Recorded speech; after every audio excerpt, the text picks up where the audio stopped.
Noticia de última hora. Por fin se descubre el mensaje oculto en el sonido de la alarma de su carro.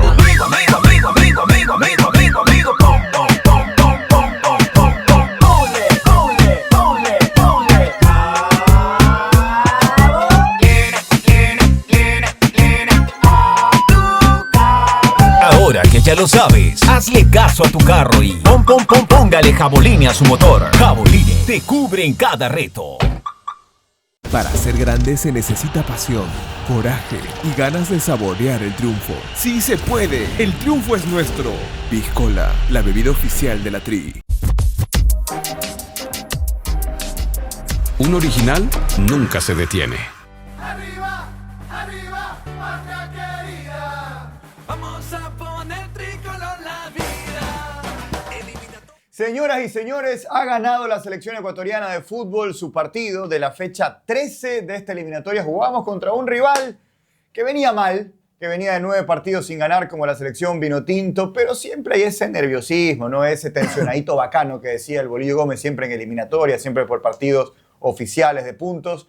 Y Ecuador logró sacar el duelo adelante. A mí particularmente me gustó cómo jugó Ecuador, porque más allá que el rival se le plantó atrás, Ecuador se dio maneras de poder llegar y lo vamos a discutir y lo vamos a evaluar en estos minutitos que tenemos con ustedes de post partido junto con el señor Carlos Alejandro Alfaro Moreno. Bienvenido, Beto. ¿Cómo te va? Qué gusto, Carlitos. Un abrazo grande a toda la gente que nos sigue por Diblu TV.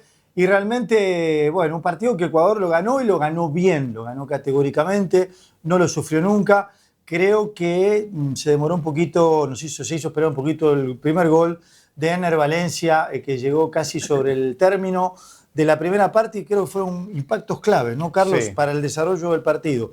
La tranquilidad y el vestuario ganando 1-0 y en el arranque ese error garrafal en la defensa de Venezuela que le permite convertir el segundo. A mí me gustó que Ecuador, más allá de no encontrar el gol rápido, veía que desgastaban la pelota, la circulaban, la rotaban. 81% de posesión en la primera parte. Y no apuraban el verticalizar, que muchas veces eso cuando estás jugando de local contra un rival que en teoría es inferior, a veces el público te presiona y te apuras Correcto. un poquito por ir hacia adelante y eso hace que cometas errores. Yo vi que Ecuador circuló bien la pelota horizontalmente, buscando el huequito para poder filtrar de buena manera en la defensa venezolana y llegó el gol. Me gustó la puesta en escena de Ecuador y encontró algunas chances. Yo le conté en el primer tiempo 5 chances, Sí. una de ellas el gol. Tuvo 2 Ener, la del gol de Ener, una Janer Corozo, que él roba una pelota en las cercanías del área y le pega de zurda, se fue así, Pasó del cerca. palo, y la de Franco, sobre el sector derecho, que también hay una muy bonita jugada que le pega al ángulo opuesto y termina pasando también muy cerca. 5 oportunidades generó Ecuador ante una Venezuela que estaba bastante replegada. Cuando un equipo se te cierra, Se te mete atrás. es muy complicado poder abrirlo. Sí, y lo que mencionaste creo que es clave, porque Ecuador tuvo lo que en fútbol llama paciencia, que es mover la pelota de un lado a otro. 81% fue la posesión que determinaba las estadísticas en el entretiempo, fue abrumadora, pero con la tranquilidad de un equipo ecuatoriano que buscó con paciencia, con tranquilidad, la mejor oportunidad. Y digo que los goles llegaron en un momento justo, en un momento clave, solo para no cuestionar, sino señalar, a corregir la posición extraña de Franco, en una posición casi como extremo. Abierto a la derecha, completamente. Sí, y obviamente no es la posición donde más cómodo se siente, no es rápido en el 1 contra 1 para intentar desequilibrar. La realidad es que el juego externo por izquierda lo iba a hacer Pervis y por derecha se apostó por Franco. Creo que esa fue la falla, ese costado derecho que creo que le quedó debiendo el equipo ecuatoriano, pero obviamente siempre muy superior a Venezuela. Sí, yo creo que Ecuador, más allá de cualquier error que evidentemente se tiene en los partidos y en el fútbol, en el deporte, se convive con el acierto y con el error, es así. Fue superior al rival. En esa superioridad encontramos algunas chances de gol que Ecuador no supo aprovechar y ese es algo que justo yo venía diciendo antes de entrar en este postpartido. Para mí, ojo, esto es simplemente una percepción y puede ser que esté equivocado o seguro equivocado, pero yo creo que nos falta el instinto Me dijiste, asesino, instinto asesino, el me instinto dijiste. asesino Sí. del competidor De ese alto nivel. que lo mira en el piso y le da un liquida. patazo en el cráneo y lo liquidó. Lo termina, sí. Y creo que nosotros, más allá de encontrar el resultado, que es lo más importante al final del día en el fútbol, lo tuvimos a Venezuela acostado. Mucho Sí. tiempo ahí en Y el ni hablar el piso. penal también, ¿no? Lo que Sí. puede haber marcado una diferencia amplia. Pero lamentablemente llega el gol de Cádiz y termina Ecuador dando una imagen de sufrimiento que no mereció en ningún momento. Innecesario. La jugada de Soteldo por encima del travesaño sobre el final del partido, que Fíjate que nos empataban ahí. y peor. Con un 80% de posesión de Pero pelota, con bien. muchas chances de gol, comiéndonos un penal, y en la última te empatan. Bueno, menos mal que no nos empataron, Ay, ay, pero ay. sí, obviamente son situaciones a señalar y a corregir de cara al futuro. Porque, claro, era Venezuela, un equipo que además de ser Venezuela, diezmado en defensa, Ecuador hizo lo que tenía que hacer, ganó el partido incuestionablemente, pero cuando nos toquen rivales de mayor talla, no solo eliminatoria, Ecuador tiene que pensar ya en grande, pensar que está en la Copa del Mundo, pensar en pasar de ronda de Copa del Mundo, que con más equipos creo que va a haber muchas más posibilidades de avanzar en un mundial y sobre todo seguir haciendo historia. ¿no? Sí, creo que precisamente eso es a lo que me refería con el instinto asesino. No piensen en matar, no estamos hablando deportivamente. Y en eso que a veces nosotros como que nos conformamos. Ya está el resultado, ya le ganamos, estamos ahí, vamos a guardar un poquito.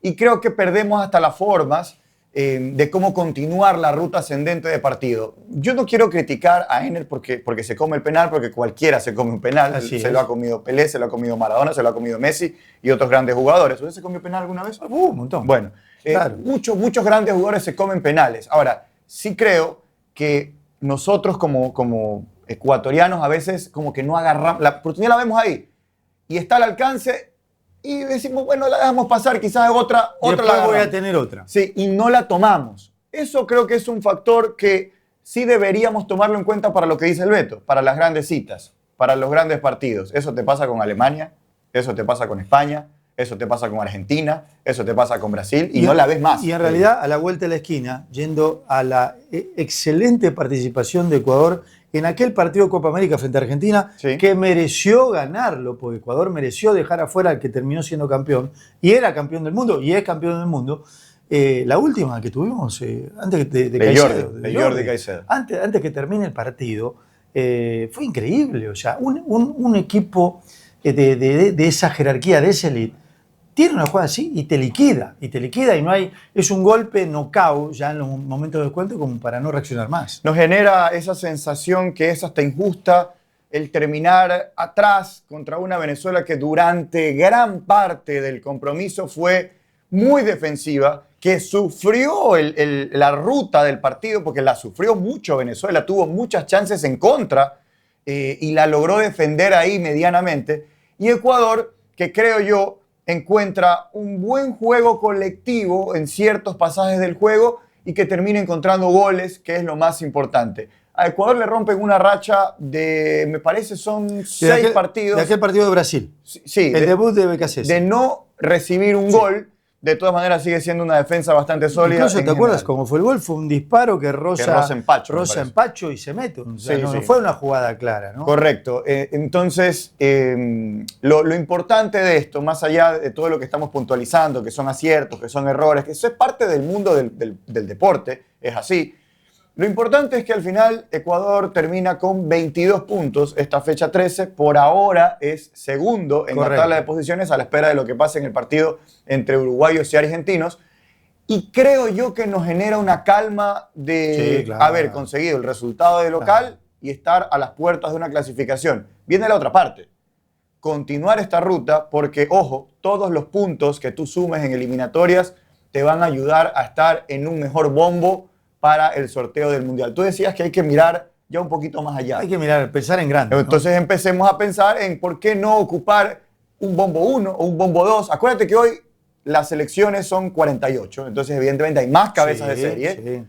Podemos estar en un bombo 2 y eso te permite un mejor sorteo. Si Ecuador clasifica en segundo puesto, como está en este momento, solamente puede perder en esta fecha el segundo puesto si Uruguay gana a Argentina. Sí, correcto. Quedaría tercero. Pero en todo caso, mantenerse en esos puestos le permitiría a Ecuador allanar en un bombo 2, allanar el camino hacia el futuro en una competencia tan importante como una Copa del Mundo. Hay algo que me gusta de lo que han dicho los jugadores, los seleccionados ecuatorianos, de lo que se conversa a la interna y por ahí lo exponen públicamente, no todo, pero pero cosas que se pueden decir es que el pensamiento es vamos un paso adelante. Tenemos una generación de jugadores que están actuando en el primer mundo del fútbol y ¿por qué no pensar en hacer historia? Ojo, hacer historia es hacer una gran Copa del Mundo. Hacer una gran Copa del Mundo es pensar en quemar un quinto partido, Sí. en ir un poquito más allá. Evidentemente no puedes soplar y hacer botella, no es cuestión de que vas a jugar y vas a ganar el Mundial, no, pero tienes que imaginarte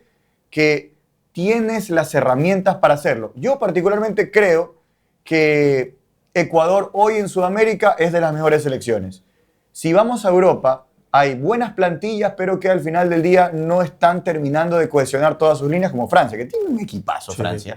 Tiene 2 o 3 equipos. Francia tiene un Tremendo. equipazo, pero no termina de jugar. Y su técnico Deschamps, que ya fue campeón del mundo, ojo, en el 2018, Y que jugó otra final después. correcto, y que además fue campeón como jugador también en el 98, Sí, tremenda carrera. fue recontra criticado por lo que pasó contra Croacia. Ni te hablo de los italianos que vienen de perderse los 2 últimos mundiales y que perdieron contra Alemania en esta Nations League, en esta fecha de la Nations League. Entonces, yo sí creo que hay con qué, que hay un material para creer que somos capaces de ir un poquito hacia adelante. Ojalá que los jugadores que también lo piensen y que el técnico lo piense así también. Yo no tengo duda porque es una gran generación.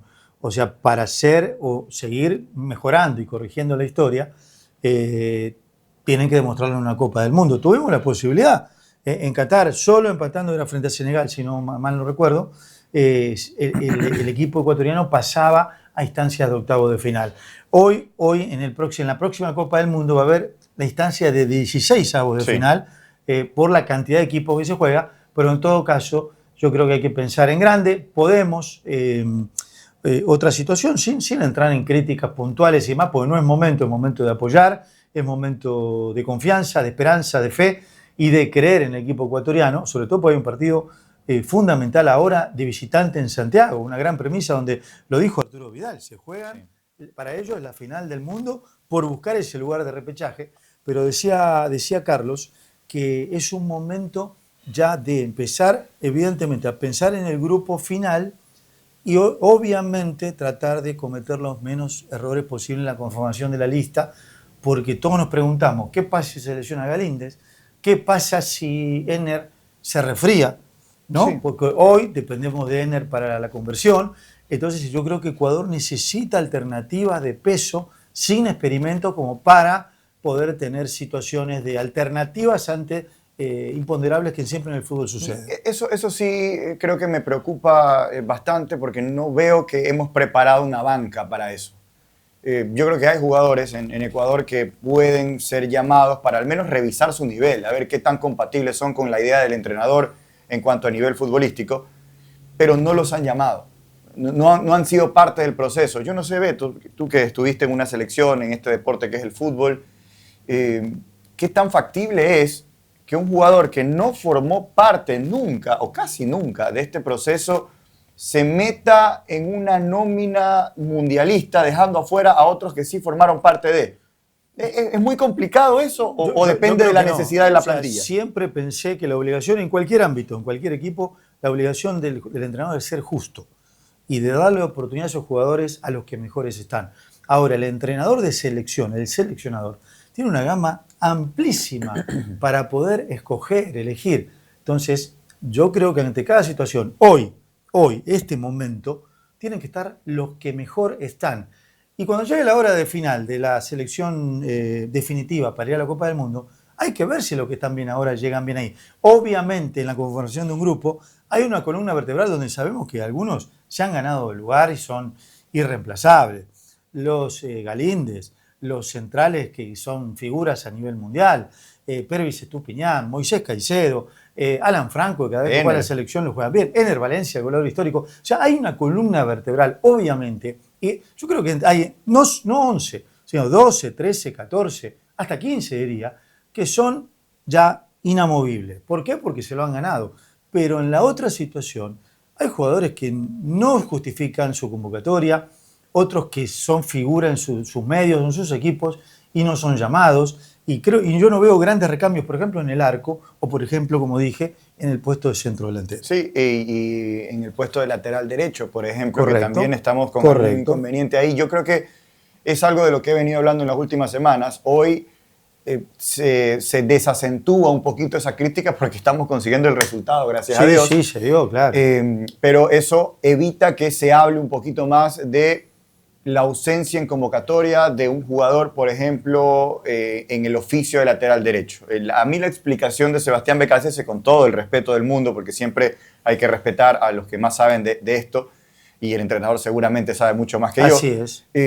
Pero no me llenó del todo no convoco otro lateral derecho porque Denil Castillo lo hace bien en la práctica. No convoco otro lateral derecho porque Joel Ordóñez, que es central, lo puedo reconvertir a lateral y creo que me va a servir. No es suficiente.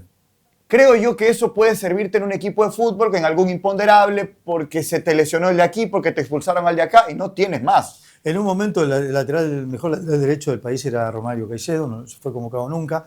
Había otro entrenador. Hoy creo que Brian Carabalí merece una oportunidad, no solo por lo que hace a nivel local, sino también en Copa Libertadores.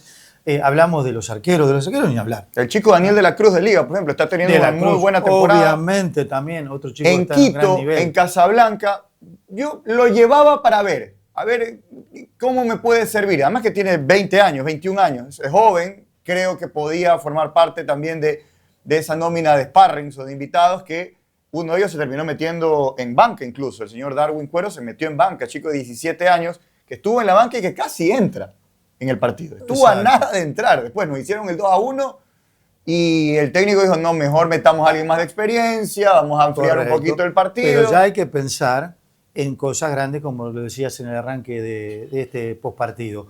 Yo converso todo el día con un entrenador, ¿no? Y le digo, fíjate el escenario, que si el arquero se resfría o le pasa algo, a quien pongas, imagínalo en la Bombonera, en el estadio más monumental de Núñez, o imagínalo en la arena de Corinthians, ¿no? Si va a poder soportar la presión. Entonces, imagínate el suplente de Galíndez o al tercer suplente de Galíndez, porque hay imponderables y los dos de adelante pueden lesionarse, parado en el Estadio Azteca jugando octavos de final de una Copa del Mundo, ¿no? Y tiene que tener no solo el talento profesional, sino también la personalidad y el carácter para saber soportar la presión. A ti te dirigió Bilardo. Sí, claro.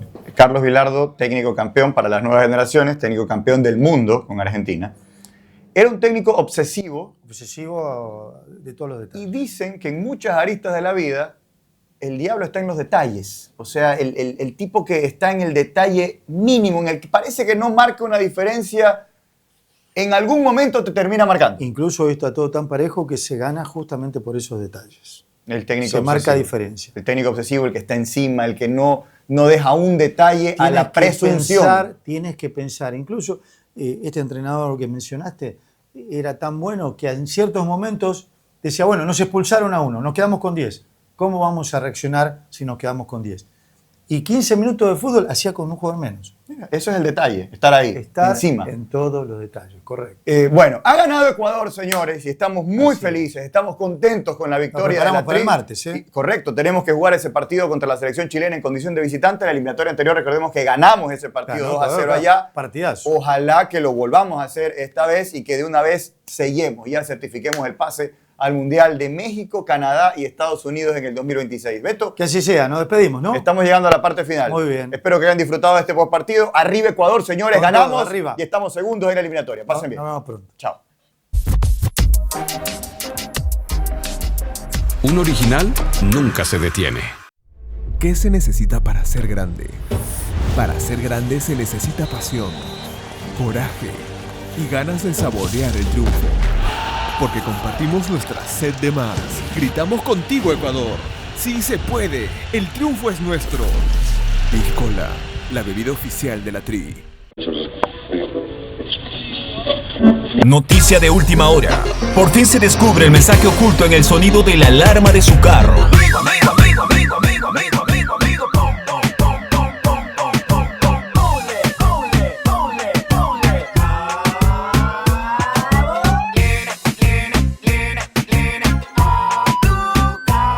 Ahora que ya lo sabes, hazle caso a tu carro y póngale Jaboline a su motor. Jaboline te cubre en cada reto. Arriba, arriba, patria querida. Vamos a poner tricolor la vida. Eliminatorias por